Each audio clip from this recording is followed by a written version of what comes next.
নারায়ণগঞ্জে ৫টি আসনের মধ্যে ৪টিতে বিএনপি ও একটিতে এনসিপি নিরঙ্কুশ বিজয় অর্জন করেছে।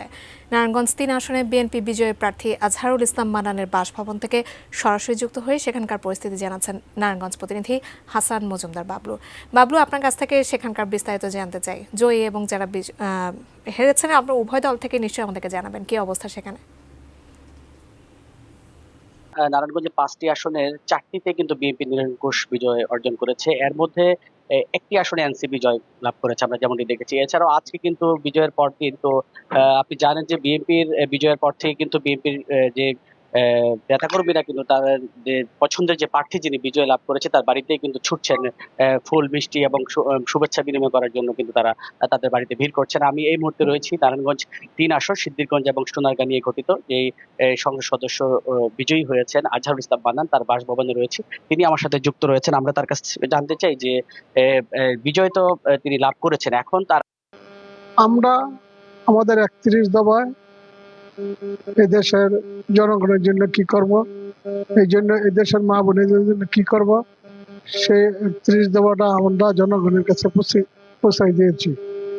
এবং বাকিটা আমার যে নির্বাচনের ব্যক্তিগত ইশতেহার ছিল, সেই ইশতেহারটা আমি ইনশাল্লাহ বাস্তবায়ন করার জন্য সিদ্দিকগঞ্জ সোনারগাঁয়ের মানুষের জন্য তার নির্বাচনী প্রধান এজেন্ট খায়রুল ইসলাম সজীব রয়েছে আমাদের সাথে। আমরা একটু জানতে চাইবো যে নির্বাচন তো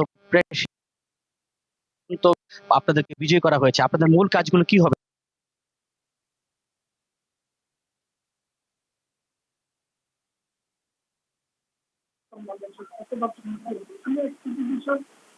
লক্ষ্য করেছি কিন্তু 11 জন প্রতিদ্বন্দ্বী ছিল, ছিল তার ভিতর ২জন ছিল স্বতন্ত্র প্রার্থী, এবং এখানে একটা বিবাদ ছিল। সকল বিবাদকে এড়িয়ে আজহারুল ইসলাম মান্নান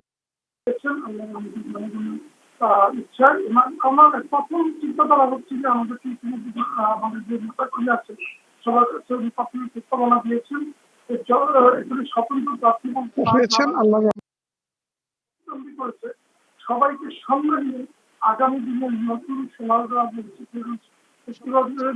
প্রস্তাবনা দিয়েছেন যে এখানে স্বতন্ত্র প্রার্থী বলতে না, যারা নাকি এ পর্যন্ত ওনার সাথে প্রতিদ্বন্দ্বী করেছে সবাইকে সঙ্গে নিয়ে আগামী দিনে নতুন সোনারগাঁ এবং সিদ্দিরগঞ্জকে কিভাবে নতুন রূপে রূপান্তরিত করা যায় এবং ওনার যে ইশতেহার ছিল সেই ইশতেহার কিভাবে বাস্তবায়ন করা যায়, এটি ওনার